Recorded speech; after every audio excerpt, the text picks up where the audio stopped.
कल हमने lastly discuss किया था about the oxidation, how oxidation took place like in case of aldehydes we can make use of mild oxidizing agents, और जिसमें हमने Tollens reagent, Fehling reagent और Benedict solution के बारे में बात की थी। और उसके बाद जो है we can also like go for ketones, और कीटोन्स की ऑक्सीडेशन करने के लिए हमें हमेशा एक स्ट्रॉन्ग ऑक्सीडाइजिंग एजेंट की रिक्वायरमेंट रहती है। और स्ट्रॉन्ग ऑक्सीडाइजिंग एजेंट्स के साथ या माइल्ड ऑक्सीडाइजिंग एजेंट के साथ एल्डिहाइड और ketone will always form carboxylic acid as the main product. यही सब चीजें पढ़ी थी। आज हम नेक्स्ट कैटेगरी की, फिफ्थ कैटेगरी की जो रिएक्शंस है वो हम स्टडी करेंगे, और वो रिएक्शंस जो हैं वो हैं reaction of aldehydes and ketones with alkali. जैसा कि आप सब जानते हैं, what is an alkali? Alkali is दो सब्सटेंसेस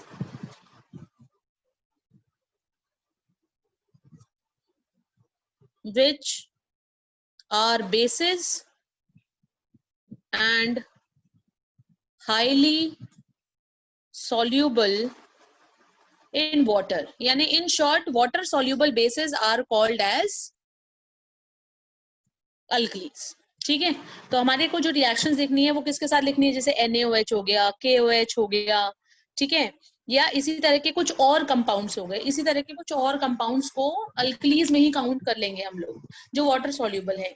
तो अब जो रिएक्शन कैटेगरी हम फॉलो करने वाले हैं, स्टडी करने वाले हैं, वो है रिएक्शन विद अल्कली। एल्डिहाइड्स और कीटोन्स जो हैं वो अल्कलीज की प्रेजेंस में बहुत डिफरेंटली रिएक्ट करते हैं और अलग तरह की कुछ रिएक्शंस करते हैं, जिसमें से सबसे पहले आती है एल्डोल कंडेंसेशन। ये एक नेम रिएक्शन की तरह भी पूछी जा सकती है। एल्डोल पर्टिकुलरली क्या मतलब है ये भी पूछा जा सकता है, और ये रिएक्शन की फॉर्म में भी आपको दी जा सकती है। So let us try to understand this particular term. सबसे पहले मैं आपको ये एक्सप्लेन करती हूँ, ये जो यहाँ कंडेंसेशन लिखा हुआ है इसका क्या मतलब है। कंडेंसेशन, जो ऑर्गेनिक केमिस्ट्री में कंडेंसेशन रिएक्शंस होती हैं, बेसिकली वो ऐसी रिएक्शंस होती हैं जिनके अंदर मॉलिक्यूल्स आपस में जुड़ते हैं। ठीक है, एक मॉलिक्यूल दूसरे मॉलिक्यूल में ऐड हो जाता है, तब ऐड होता है जब उसमें से कोई छोटा मॉलिक्यूल साथ ही साथ में रिलीज हो जाता है। What I mean to say is when two और more molecules join together and when they are joining they release small molecules. Okay, अपने में से छोटे मॉलिक्यूल्स को वो रिलीज कर सकते हैं। तो ऐसी जो रिएक्शंस होती हैं वो कंडेंसेशन कहलाती हैं। अब हम पर्टिकुलरली बात करते हैं एल्डोल कंडेंसेशन की। तो जो एल्डोल कंडेंसेशन है, सबसे पहली चीज, it takes place in presence of dilute bases. Dilute NaOH, dilute KOH, जब ये यूज करोगे आप, तब ये रिएक्शन जो है ये प्रोसीड करेगी। तो इसका ये पहली कंडीशन हो गई। वैसे एल्डोल कंडेंसेशन जो है वो बेसिक कंडीशंस की बजाय एसिडिक कंडीशंस में भी हो सकता है, बट हमें जो है उसे बेसिक कंडीशंस में ही स्टडी करना है। So we will only talk about this thing. ठीक है, तो डाइल्यूट NaOH की प्रेजेंस में ये एल्डोल कंडेंसेशन होगी, डाइल्यूट बेसिस की प्रेजेंस में होनी चाहिए। दूसरा जो इम्पोर्टेंट फैक्टर है एल्डोल कंडेंसेशन का, वो ये है कि दी एल्डिहाइड और ketone must have alpha hydrogen to undergo alpha aldol condensation। दूसरी इंपॉर्टेंट बात क्या है कि जो एल्डिहाइड और कीटोन, जो भी आप जिसके साथ भी एल्डोल कंडेंसेशन कर रहे हो, दोनों ही कर सकते हैं एल्डोल कंडेंसेशन। ठीक है, लेकिन उनमें क्राइटेरिया क्या है, उनमें कंडीशन क्या है, अल्फा हाइड्रोजन होना चाहिए। अब ये अल्फा हाइड्रोजन क्या चीज है? जो आपका एल्डिहाइड ग्रुप है या आपका जो भी कीटोनिक ग्रुप है, इससे डायरेक्टली अटैच जो कार्बन होगी, अब इसके तो दोनों तरफ कार्बन हो सकते हैं ना, एल्डिहाइड में तो एक ही तरफ होता है, तो इससे डायरेक्टली अटैच जो कार्बन होगी, this carbon is known as alpha carbon. और इस कार्बन पे कम से कम एक हाइड्रोजन होनी चाहिए। एक से ज्यादा हाइड्रोजन है no problem, but minimum one alpha hydrogen must be there so that aldol condensation can take place. ठीक है जी, समझ में आ गई बात? इसी तरह से यहाँ पर भी कम से कम एक हाइड्रोजन, एक अल्फा हाइड्रोजन, चाहे किसी भी तरफ हो, होना जरूरी है। अगर अल्फा हाइड्रोजन नहीं होगा तो फिर ये जो एल्डोल कंडेंसेशन है ये प्रोसीड नहीं करेगी। Clear to all? I think यहाँ तक आपको सबको समझ में आ गया होगा। कंडेंसेशन रिएक्शंस क्या होती है ये क्लियर हो गया होगा। अल्फा हाइड्रोजन क्या होता है ये भी समझ में आ गया होगा। तो ये पहले दोनों इंपॉर्टेंट क्राइटेरिया हैं एल्डोल कंडेंसेशन के। अब आती है तीसरी बात, जो एल्डोल कंडेंसेशन रिएक्शन है उसमें ये वर्ड एल्डोल क्या चीज रिप्रेजेंट करता है। Aldol is basically formed of two words, aldehyde and al यानी अल्कोहल। तो ये जो बेसिकली मैं आपको सिर्फ समझाने के लिए मैंने बताया, एल्डोल का मतलब है एल्डिहाइड और अल्कोहल। अल्कोहल में से ओल उठा लिया, एल्डिहाइड में से एल्ड उठा लिया, तो एल्डोल बन गया। ठीक है, ये जो रिएक्शन है एल्डोल कंडेंसेशन, जब ये रिएक्शन कंप्लीट हो जाएगी, ठीक है, ये जब रिएक्शन अकर करेगी तो जो प्रोडक्ट बनेगा वो ऐसा प्रोडक्ट होगा, the product of this reaction aldol condensation contain one aldehydic or ketonic group along with hydroxyl। ये जो बेसिकली एल्डोल है इसकी एक प्रॉपर डेफिनेशन भी मैं आपको देती हूँ। दी एल्डोल्स आर बीटा हाइड्रोक्सी एल्डिहाइड्स और कीटोन्स, दीज आर एल्डोल। इसको आप ऐसे ही याद करोगे। एल्डोल क्या है? बीटा हाइड्रोक्सी एल्डिहाइड और कीटोन, इनको कहते हैं एल्डोल। डायरेक्ट क्वेश्चन आता है ये, डिफाइन या what do you mean by aldol. तो अगर आपको कोई एल्डोल लिखना है डेफिनेशन वाइज तो आप सिर्फ इतना ही लिखोगे, बीटा हाइड्रोक्सी एल्डिहाइड और कीटोन आर कॉल्ड एज एल्डोल्स। अब कोई बीटा हाइड्रोक्सी एल्डिहाइड और कीटोन का स्ट्रक्चर हम कैसे ड्रॉ कर सकते हैं? हम पहले सिंपली कोई भी एल्डिहाइड लिख लेते हैं। मैंने लिख दिया CHO, ठीक है। अब मुझे इसके साथ बीटा हाइड्रोक्सी दिखाना है तो मुझे एक अल्फा कार्बन भी चाहिए होगा और एक बीटा कार्बन भी, कम से कम ये तो चाहिए। इसके बाद भी आप चाहो तो और हाइड्रोजन और कार्बन लगा सकते हो, कोई दिक्कत नहीं है, लेकिन कम से कम इतना तो चाहिए, बीटा तो चाहिए ही चाहिए। अल्फा कार्बन, उस पे जो हाइड्रोजन था वो यूज हो गया, फिर भी हमारे पास प्रेजेंट तो है, ठीक है। और बीटा पोजीशन पे क्या होना चाहिए? OH। तो ये खैर मैं सबसे सिंपल वाला एल्डोल मैंने लिख दिया है, CH3 CHOH CH2 CHO। The compound name is but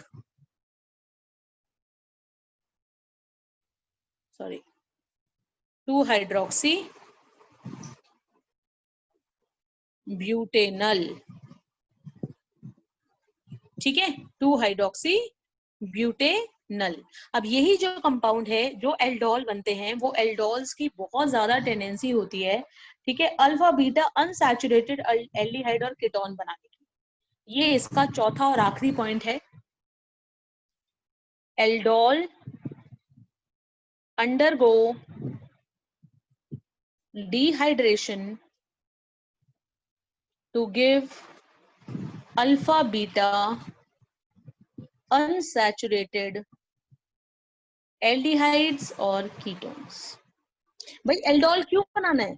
aldol इसलिए बनाना है क्योंकि उससे हम ये कंपाउंड बना सकते हैं। ये बड़े इंपॉर्टेंट कंपाउंड्स होते हैं, a different and important class of compounds. Alpha beta unsaturated aldehyde ketone.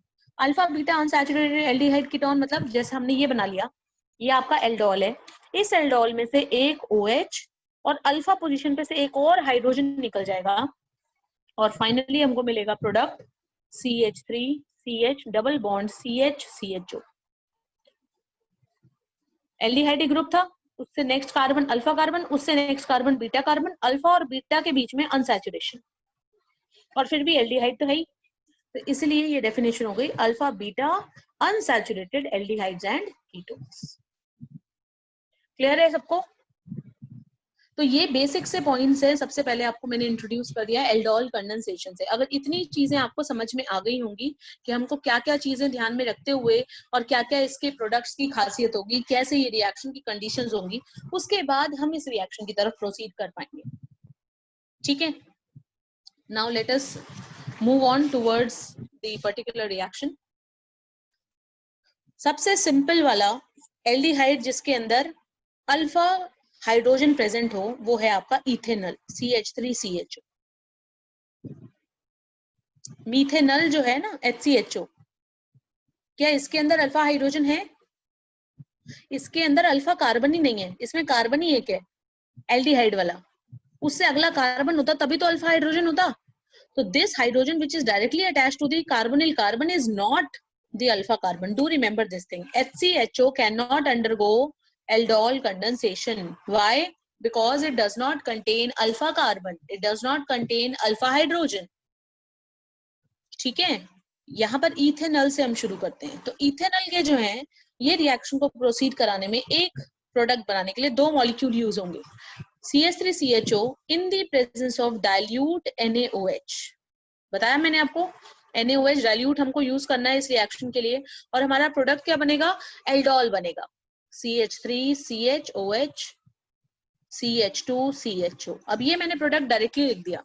यही प्रोडक्ट डिहाइड्रेशन जब करेगा, माइनस वाटर अपने में से रिमूव कर देगा, तो कर दे ये बन जाएगा CH3CH डबल बॉन्ड CHCHO। ठीक है, लेकिन ये रिएक्शन हुई कैसे, अब इसका मैकेनिज्म समझते हैं। Let us try to understand the mechanism. The mechanism of this particular reaction is not included in the CBSE syllabus. लेकिन आपको ये समझने के लिए कि ये प्रोडक्ट्स कैसे बन रहे हैं, आपको एक बार मैकेनिज्म को देखना पड़ेगा। Also, I will give you a trick to go for the products directly. ठीक है, उसमें आपको मैकेनिज्म फॉलो नहीं करना पड़ेगा, but to understand basically the reaction you need to understand the mechanism. Let us go through it now. CH3CHO जो alpha carbon है, जिसके ऊपर ये अल्फा हाइड्रोजन प्रेजेंट है, ये अल्फा हाइड्रोजन इसकी बहुत ज्यादा टेंडेंसी है to get removed because this carbon alpha carbon is highly acidic. Carbonyl carbon की वजह से ये जो एल्डिहाइडिक कीटोनिक ग्रुप होते हैं, इनकी वजह से जो अल्फा कार्बन है उसके ऊपर लगा हुआ हाइड्रोजन जो है वो बहुत ज्यादा एसिडिक कैरेक्टर शो करता है, यानी H पॉजिटिव की तरह से रिमूव किया जा सकता है, और इसीलिए हमने बेस को यूज किया है। OH नेगेटिव की प्रेजेंस में सबसे पहले मैं इसको CH2 लिख देती हूँ और इस कार्बन पे एक हाइड्रोजन अलग दिखा देती हूँ। ये जो OH नेगेटिव है ये H को अपने साथ रिमूव कर देगा, माइनस H2 क्या बच गया? ये बच गया CH2 नेगेटिव CHO। ठीक है, अब जो दूसरा एल्डिहाइड का मॉलिक्यूल था CH3, इसको मैं थोड़ा सा अलग तरीके से ऐसे लिख देती हूँ। ये electron pair pi bond oxygen पे शिफ्ट करेगा, ये जो नेगेटिव चार्ज वाला कार्बन है ये इस कार्बन के ऊपर अटैक करेगा, और रिएक्शन के बाद कुछ ऐसा बन जाएगा। मैं CH3CH, मैं ये CH यहाँ इकट्ठा कर दिया है, इस कार्बन से CH2 और CHO जुड़ गए हैं, CH2CHO, और ये जो ऑक्सीजन था इस सिंगल बॉन्ड से O नेगेटिव रह गया है। ठीक है, फाइनली जो H पॉजिटिव यहां से निकल गया था वो H पॉजिटिव वापस भी तो एक्सेप्ट करना पड़ेगा। ठीक है, तो वापस से H पॉजिटिव इसको मिलेगा और ये बन जाएगा CH3CH CH2CHO, और ये जो O नेगेटिव था इसके ऊपर H आ जाएगा। ऐसा क्यों हुआ? क्योंकि वाटर में से आपको वापस से अपना OH नेगेटिव बनाना है। जो आप यहाँ पर डाइल्यूट NaOH यूज कर रहे हो, it is behaving as a catalyst and it is not going to be like vanish in the reaction. Reaction के दौरान ये खत्म नहीं होगा, ये एज इट इज रहेगा। तो हमने OH नेगेटिव यूज किया था H पॉजिटिव निकालने के लिए, लेकिन ये वापस H पॉजिटिव निकाल करके अपने में से OH नेगेटिव में कन्वर्ट हो जाएगा। ठीक है, क्लियर? तो ये आपका फाइनल प्रोडक्ट बन गया and which can go for this reaction. यहाँ पर आपको कुछ नहीं दिखाया है, यहाँ पर बेसिकली हमने क्या किया है, हमने इस OH को और इससे पहले वाला जो कार्बन था अल्फा कार्बन, इसमें से एक हाइड्रोजन को रिमूव किया था as an H2। Okay, so everyone, this is the mechanism of this particular reaction. अब देखें कुछ और केसेस इसी में ही, एल्डोल कंडेंसेशन में ही।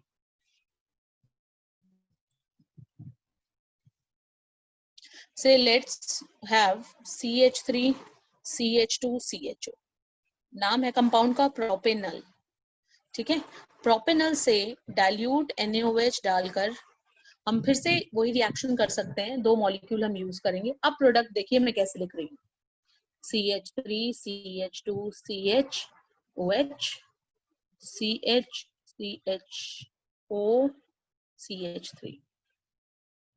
I can write the product without writing the mechanism, and this you can also do by knowing this trick. Now what is the trick behind this particular reaction? देखो हमने किया क्या है, जब भी हम एल्डोल कंडेंसेशन लिखेंगे, ठीक है, तो एल्डोल कंडेंसेशन के लिए प्रोडक्ट कैसे लिखेंगे, आपके पास जो भी सब्सटेंस दिया हुआ है आप उस सब्सटेंस को तब तक वैसा का वैसा ही लिखते रहो जब तक आप CHO पे ना पहुंच जाओ। जैसे ही आप CH पे पहुंचोगे, इस ऑक्सीजन को इस कार्बन के ऊपर आप लिख दोगे एज एन OH। यहां तक यही मॉलिक्यूल लिखा है मैंने, ठीक है। अब इसके बाद हमें यही चेन फिर से लिखनी है, लेकिन कहां से, अल्फा कार्बन से, और उसमें से एक हाइड्रोजन कम करके रिएक्शन लिख दो, चेन लिख दो। तो अब देखो मैंने क्या किया, इसके बाद मैंने CH लिखा, फिर मैंने फिर से CHO लिखा, लेकिन इस CH के ऊपर एक CH3 भी था। अब उसको क्योंकि मैं कार्बन चेन के बीच में तो लिख नहीं सकती थी, क्योंकि कार्बन चेन को मुझे कहां से जोड़ना था, अल्फा कार्बन से, इसीलिए उसे मैंने नीचे रिप्रेजेंट कर दिया। आप ऊपर भी लिख सकते हो, ऊपर नीचे कहीं पे भी लिख दो, एज अ ब्रांच आएगा वो, एज अ मेन चेन नहीं रहेगा। And in this way you will get the product, ठीक है। एक बार फिर से देखते हैं, 2 molecules of CH3 CH2 CH2 CHO, compound का नाम है ब्यूटेनल। मैं कीटोन के साथ भी करके बताऊंगी आपको, डाइल्यूट NaOH, ठीक है। अब डाइल्यूट NaOH डालो को क्या करना था, याद आया कुछ, पहले हमें कार्बन चेन को नॉर्मल लिखना है, कब तक, जब तक CHO नहीं आ जाता। तो लिख लेते हैं CH3 CH2 CH2, CH आ गया और OH आ गया। अब O को ऊपर लिख दो, OH।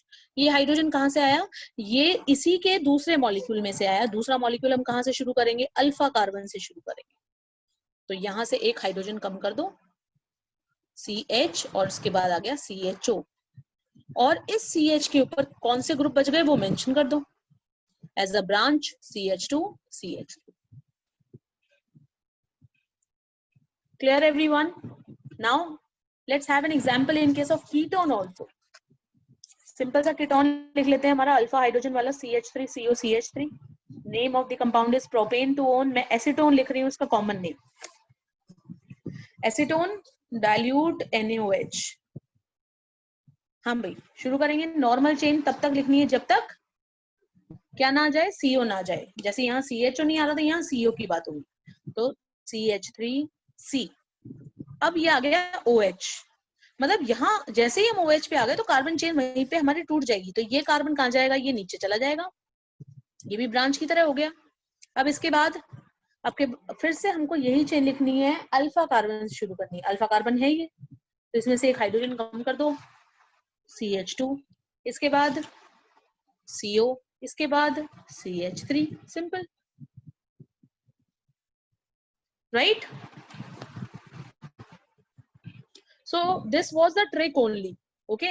ये जो है एक्चुअल, जो जब समझाया जाएगा बुक में भी, आप देखो बुक में नहीं मिलेगी आपको ट्रिक, बुक में आपको मैकेनिज्म मिलेगा, आप मैकेनिज्म से करते हो, well and good, the best thing, ठीक है। लेकिन ये जो क्वेश्चंस हम प्रैक्टिस कर रहे हैं ना, ये हमें डायरेक्टली हेल्प करेंगे। जैसे अगर आपको कोई ऑब्जेक्टिव टाइप क्वेश्चन अटेम्प्ट करना है, किसी कॉम्पिटिटिव एग्जाम में अगर कोई क्वेश्चन अटेम्प्ट करना है, directly you can write the product, and once you can write the product you can easily name it also, ठीक है। हर एक कंपाउंड का अलग अलग नाम लिख सकते हैं ना सबके। जैसे अब ये कंपाउंड क्या है, कंपाउंड क्या है, it is 3 hydroxy 2 methyl pentanal, 5 carbon के लिए। This is what, 1 2 3, 3 hydroxy 2 ethyl and hexanal. This is what, this is 1 2 3 4, 4 methyl 4 hydroxy pentane to own. So in this way we can go for the IUPAC nomenclature also. Fine.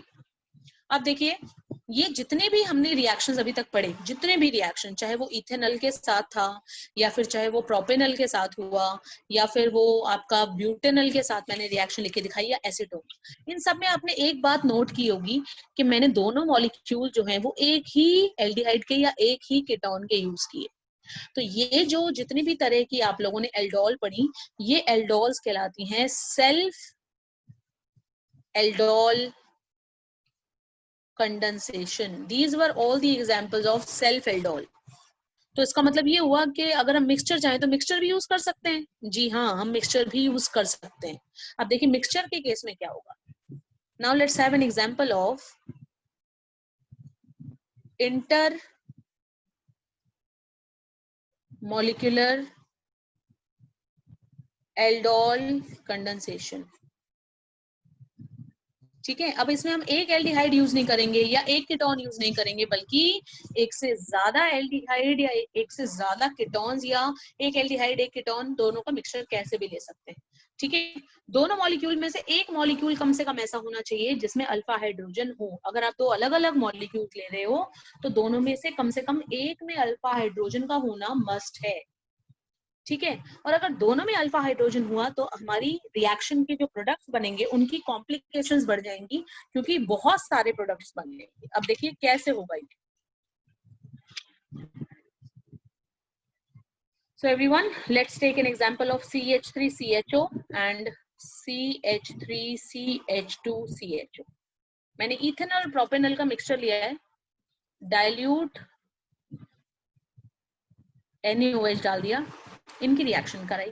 तो जब इनकी reaction होगी तो देखो इसका खुद की वजह से सेल्फ एल्डोल प्रोडक्ट बनेगा जो हम ऑलरेडी देख चुके हैं, इसका भी सेल्फ एल्डोल प्रोडक्ट बनेगा जो हम ऑलरेडी देख चुके हैं। इनके जो क्रॉस प्रोडक्ट बनेंगे, इंटरमॉलिक्यूलर भी बोल सकते हैं और क्रॉस एल्डोल भी बोलते हैं भाई, क्रॉस एल्डोल, ये वर्ड ज्यादा पॉपुलरली यूज होता है। आप क्रॉस एल्डोल याद रखना इसको, क्रॉस एल्डोल से। तो क्रॉस एल्डोल जब आप कर रहे हो तो प्रोडक्ट क्या बनेंगे, क्रॉस प्रोडक्ट्स क्या बनेंगे। देखें इसमें हमने पहले वाली चेन को सबसे पहले लिख दिया, पहले वाले को मॉलिक्यूल को CH3CH, ट्रिक वही है OH। इसके बाद दूसरा मॉलिक्यूल अल्फा कार्बन से लिखेंगे CH2, सॉरी एक हाइड्रोजन कम हो जाएगी ना, CHO, और इस कार्बन से जुड़ा हुआ है CH3। तो ये प्रोडक्ट बन गया, ये क्रॉस बना, हमने दोनों को मिक्स किया प्रोडक्ट लिखते हुए। अब क्या करेंगे, अब उल्टा करते हैं। अब हम पहले ये मॉलिक्यूल लिखते हैं CH3 CH2 CH और फिर OH उसी तरीके से, और उसके बाद अल्फा कार्बन से यहां से लिखेंगे CH2 CH। दोनों प्रोडक्ट्स अलग अलग हैं, they are the cross aldol products. ठीक है, कौन से प्रोडक्ट्स हैं ये, क्रॉस एल्डोल प्रोडक्ट्स। सबको समझ में आ गया। ये जो है दो तरह की आपकी एल्डोल कंडेंसेशन हो गई, सेल्फ एल्डोल है और क्रॉस एल्डोल है। क्रॉस एल्डोल में एक और केस मैं आपको बताती हूँ जिसके अंदर एक मॉलिक्यूल में अल्फा हाइड्रोजन है और एक मॉलिक्यूल में अल्फा हाइड्रोजन नहीं है।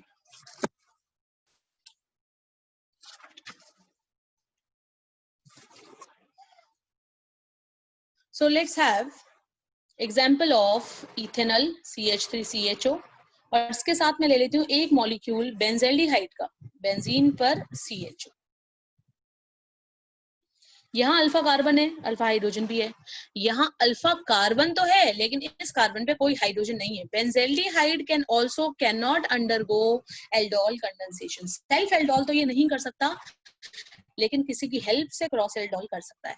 अब देखिए कैसे होगी ये रिएक्शन, डाइल्यूट NaOH, जिसके अंदर अल्फा हाइड्रोजन नहीं है, हमें वो चेन पहले लिखनी होगी।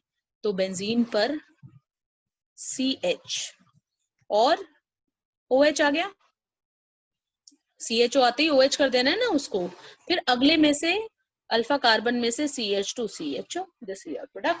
अगर आप उल्टा लिखने की कोशिश करोगे कि पहले ये चेन लिखोगे फिर ये लिखोगे तो प्रोडक्ट नहीं बनेगा। क्यों, क्योंकि यहाँ कोई अल्फा हाइड्रोजन ही नहीं है जिसको हम कम कर सके, उसको सब्ट्रैक्ट कर सके और इस ऑक्सीजन को दे सके।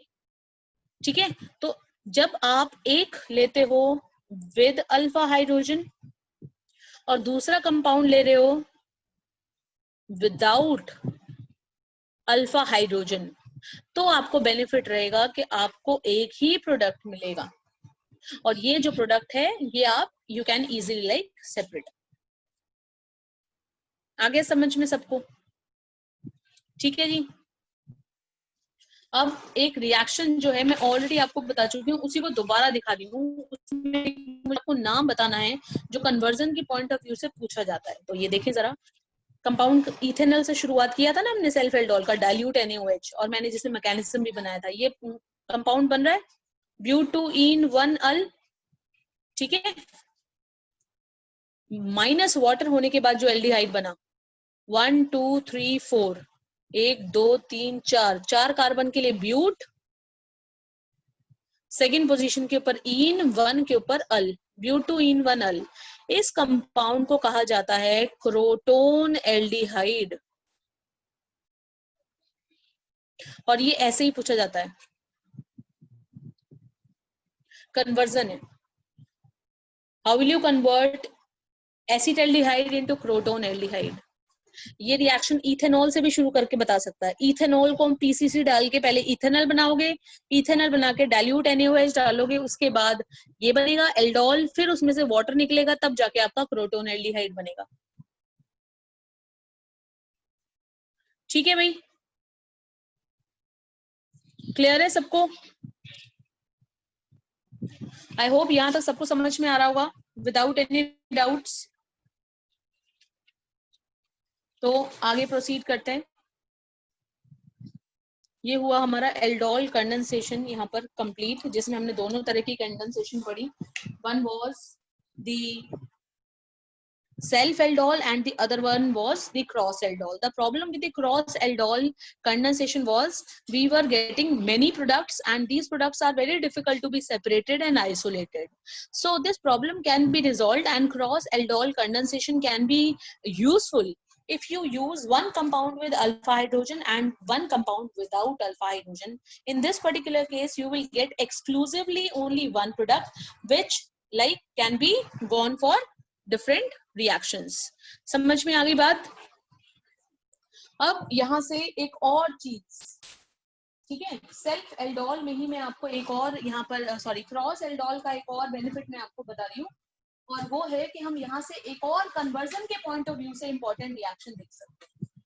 आई थिंक आप लोग उसको शायद आइडेंटिफाई भी कर चुके होंगे, और अगर नहीं किया है तो चलिए कोई बात नहीं, I will let you know. The compound is cinnamaldehyde. What is the name of the compound? Cinnamaldehyde. ठीक है, तो जो सिनामेल्डिहाइड है वो क्या कंपाउंड है और किस तरीके से बनेगा, ये कुछ यहीं से ही आपको शायद आइडिया हो जाएगा। इसके ऊपर मैंने फोकस भी किया हुआ है। ये जो आपने यहाँ से प्रोडक्ट बनाया, इसका IUPAC नेम जो है वो अलग है, और जब ये इसमें से वाटर मॉलिक्यूल रिलीज हो जाएगा तो ये जो प्रोडक्ट बनाएगा दैट विल बी योर सिनामेल्डिहाइड।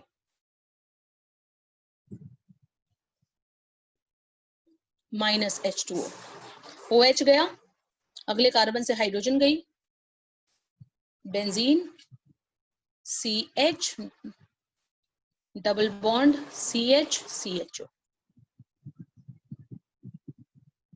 ठीक है, IUPAC इसको क्या बोलेंगे? सिनामेल्डिहाइड। ये भी CBSE बोर्ड्स का पूछा हुआ क्वेश्चन है। ठीक है, इथेनॉल से सिनामेल्डिहाइड, बेंजेल्डिहाइड से सिनामेल्डिहाइड। अगर ऐसा कन्वर्जन की फॉर्म में दिया हुआ है तो याद रखना है इसको। बेंजेल्डिहाइड दिया है अगर, तो उसमें आपको इथेनॉल मिलाना पड़ेगा डाइल्यूट NaOH की प्रेजेंस में, तब बनेगा सिनामेल्डिहाइड। अगर आपको CH3CHO यानी इथेनॉल दिया हुआ है तो आपको अपनी तरफ से क्या ऐड करना पड़ेगा, उसमें बेंजेल्डिहाइड ऐड करना पड़ेगा। सिनामेल्डिहाइड का IUPAC नेम भी देख लीजिए। 1 2 3 कार्बन है तो 3 कार्बन के लिए प्रॉप आएगा, ठीक है, सेकेंड पोजीशन पे इन आएगा, 1 पे अल आएगा। लेकिन ये बेंजीन रिंग में आप भूल गए, इसको नाम लिखेंगे 3 phenyl prop 2 in 1 al. This is the IUPAC name of the compound cinnamaldehyde. ठीक है जी, यस एवरीवन। सो यहाँ पर आपकी एल्डोल कंडेंसेशन जो है वो होती है कंप्लीट। एल्डोल कंडेंसेशन के बाद now let's talk about the second type of reaction in the same category, reaction with alkenes, and the name of reaction is Cannizzaro reaction। जैसे एल्डोल कंडेंसेशन के कुछ सर्टेन पॉइंट्स से, important points से, ऐसे ही Cannizzaro reaction के भी there are certain points. What are those ones? First of all, it takes place in presence of strong base. It is not a type of condensation, it is self oxidation as well as reduction. Same ही molecule का oxidation भी होता है और उसी में ही reduction भी होता है। एक ही मॉलिक्यूल में दोनों प्रोसेसेस हो जाते हैं, ऑक्सीडेशन भी रिडक्शन भी। ठीक है, तो ये रिएक्शन होती है कैनिजारो। तीसरी इंपॉर्टेंट चीज, ये उन्हीं मॉलिक्यूल्स में होगी which do not contain alpha hydrogen. Alpha carbon होता रहे लेकिन अगर अल्फा हाइड्रोजन नहीं है उसमें, तभी कैनिजारो रिएक्शन होगी। And here the product will be mixture किसका, of alcohol and acid. Carboxylic acid और अल्कोहल का आपको मिक्सचर मिलेगा कैनिजारो में। तो चलिए जल्दी से कंप्लीट कर लेते हैं Cannizzaro. HCHO,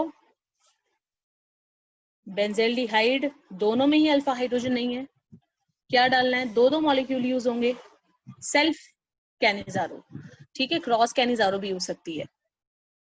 concentrated NaOH, concentrated की बजाय 50% NaOH ऐसे भी लिखा हुआ मिल सकता है, तो सेम सिचुएशन है, कंसंट्रेटेड है इसका मतलब।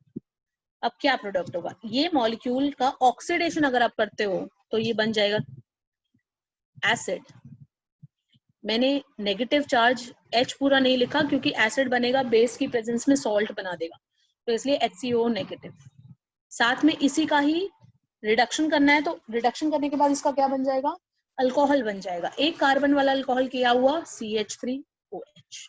सो these two are the products. इसी तरीके से जब 50% NaOH बेंजेल्डिहाइड में डालोगे तो पहले तो इसका बना हुआ एसिड, बेंजीन अपनी जगह पर, जो कार्बन लगा हुआ है उस पर COO नेगेटिव प्लस में, इसी का ही बनाओ अल्कोहल, बेंजीन अपनी जगह पर, ऊपर जो कार्बन लगा हुआ है इसके ऊपर OH लगाना है और इसकी हाइड्रोजन्स को पूरा कर दीजिए, CH2OH। कंपाउंड बन गए बेंजाइल अल्कोहल, और ये क्या बन गया आपका, बेंजोइक एसिड का सॉल्ट। तो NaOH लिया है तो सोडियम बेंजोएट। ठीक है जी, इसी तरह से ये क्या हो गया, सोडियम फॉर्मेट, फॉर्मिक एसिड का सॉल्ट है, और ये क्या है, मीथेनॉल है। ओके क्लियर, ये हुआ सेल्फ कैनिजारो। क्रॉस कैनिजारो जो है उसके अंदर एक मॉलिक्यूल अगर आपने HCHO ले लिया और एक ले लिया